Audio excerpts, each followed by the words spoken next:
You've written your story, organized your beat sheets, designed your characters, and you have your webtoon ready to launch. When you get onto the website, how do you actually go about getting your webtoon published?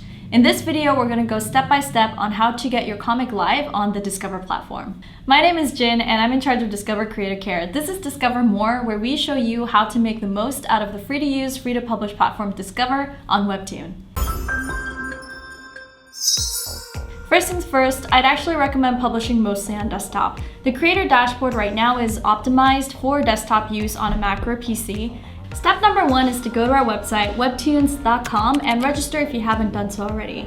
To do that, you'll go ahead and click the login button, and it gives you the options to use email or a social media platform. For a creator, I'd recommend actually registering with an email just in case something happens to that social media account. Go ahead and click sign up, and it'll take you to the next page where you can start filling in your information starting with your email address. The email address that you enter here is going to be what we use to contact you if we ever need to. Just so you have consistency across all of your accounts, your social media, and even your Webtoon account, it'd be good to set up a professional email where everything goes to one place. And just as a pointer, you won't be able to change your email further down the line, so you want to stick with the email that you know you're going to keep for the whole time. You'll type in your email in the first slot and then fill in your password information next. The last entry you'll get to is the nickname section. The nickname is a username that you use everywhere on the website, from comments to publishing. So as a creator, you want something pretty straightforward and easy to identify you by that ideally matches any other social media accounts that you have. Webtoon Creator 101. And as the final part of this step is to click sign up now. You'll follow the instructions on the pop-up that comes up, get your confirmation email, and then logged in. Step number 2 is to click on the publish button. The publish button is available on any desktop version to allow for the best kind of file optimization when you're actually going in to upload your files. Step 3 is to pick your genres. On Webtoon, you can pick up to 2 genres, and as long as it's an accurate description of your series, it's a good idea to have both filled in. So for this series, I will be selecting comedy and informative for the sake of the series, as it's the informational Wazzles episode. Step number 4 is to enter your series title. You want it to be search engine friendly, and what that means is when a user goes in to look for your series, it's easy to find. Ways to do that is to avoid any profanity and to avoid any special characters. Alright, for this series, we're going to be putting Webtoon 101. Step number 5 is to enter your summary, and just like the screen says, it needs to be less than 500 characters. Information that your summary should include is any social media handles that you have on other websites, and this is where you should have an introduction of your characters, the world that you're building. The next thing in setting up your Webtoon is to select your thumbnail. The thumbnail and format should be 436 by 436 pixels.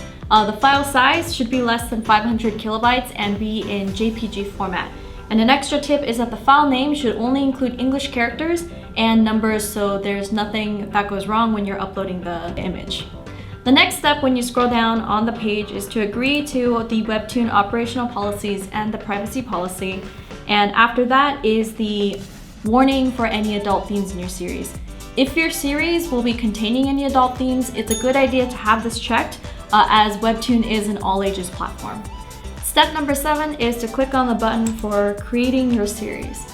That is going to make your series active but not live, and what that means is the users will not be able to see anything yet because you haven't yet published an episode.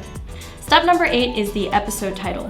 You want the episode title to be different for every single episode you upload, and interesting enough that it'll get the reader to go ahead and click on that push notification. Step number 9 is where you upload the actual files for your episode.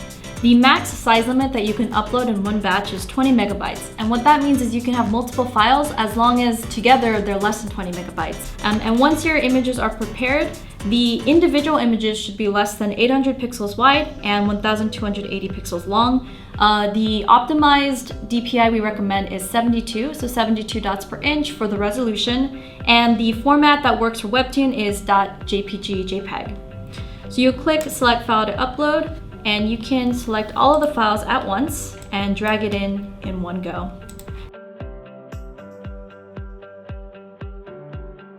A best practice that I would recommend is to include all of your social media handles consistently at the end of every episode. And just as a tip, If you mess up anywhere in this file uploading process, you can actually go back and fix the episodes even after the episode is published. Step number 10 is to upload the thumbnail image for your episode.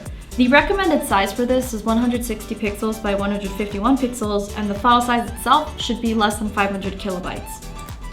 Same as the episode format, it should be .jpg, and the file name should not contain any letters or numbers. Some best practices for the thumbnail image of your episode is to avoid text and to take an image from the episode itself. Step number 11 is the creator's note. This is completely optional, but some interesting information you can include there is how often you update, the next time you'll update, any thank you notes to your readers or followers, or maybe even some status updates that you want to share. Once everything is set up to publish your episode, you can actually use the preview buttons to take a look at what it's going to look like on a PC desktop versus a mobile, which would be on a mobile phone. If there's anything weird with the formatting, this is a great way to double check and see that everything is cleaned up. You also have the option to click on Save Draft. When you click that, it'll save it as a draft and not publish it. If you don't want to save it as a draft, you can click the button for Publish Episode, click Yes to proceed, and then your series will be live on Discover. And that's a step-by-step process of how you get published on Webtoon. Make sure you like and subscribe and sign up for notifications so you don't miss our next videos. This is Discover More, where we show you how to monetize your Webtoon, grow your audience, and refine your craft. Thank you and see you next time.